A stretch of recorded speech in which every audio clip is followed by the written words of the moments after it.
खेसारी लाल यादव जी और अक्षरा सिंह जी के video dream में एंट्री यूट्यूब पर एक साथ में कई सारा रिकॉर्ड बना देले बा। तो चलिए जानते हैं रिकॉर्ड के बारे में इस वीडियो के माध्यम से। मैं निशा यादव, देख रहे हैं 100 तक, तो बहुत बहुत स्वागत बा। अगर आप लोग अभी तक 100 तक चैनल को सब्सक्राइब नहीं किए हैं तो नीचे के लाल बटन दबाकर चैनल सब्सक्राइब कर दीजिए और साथ ही साथ वीडियो को लाइक कर दीजिए। चलिए अब वीडियो स्टार्ट करते हैं। खेसारी लाल यादव जी और अक्षरा सिंह जी के वीडियो ड्रीम में एंट्री सारेगामा हम भोजपुरी यूट्यूब चैनल पर रिलीज़ किया गया था।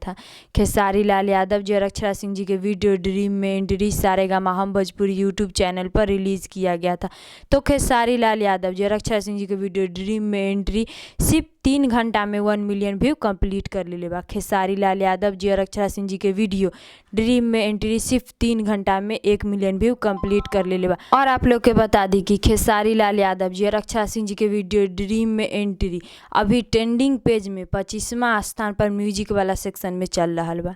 अभी खेसारी लाल यादव जी और अक्षरा सिंह जी के वीडियो ड्रीम में एंट्री ट्रेंडिंग पेज में अभी 25वां स्थान पर म्यूजिक वाला सेक्शन में चल रहा बा। अगर आप लोग अभी तक खेसारी लाल यादव जी और अक्षरा सिंह जी के वीडियो ड्रीम में एंट्री को नहीं देखे हैं तो आप लोग भी जाइए सारेगामा हम भोजपुरी यूट्यूब चैनल पर और खेसारी लाल यादव जी और अक्षरा सिंह जी के वीडियो ड्रीम में एंट्री को देखिए और देखकर नीचे कमेंट बॉक्स में बताइए कि आप लोग को देखने में कैसा लगा।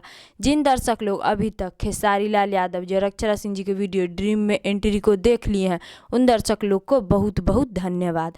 तो आप लोग के यही छोटा सा जानकारी बतावे के रहे तो इस जानकारी के बारे में का राय बा, का विचार बा, नीचे कमेंट बॉक्स में बतलाएं। फिलहाल में इतने, फिर से मिलेंगे अगले वीडियो में। जय हिंद, जय भोजपुरी।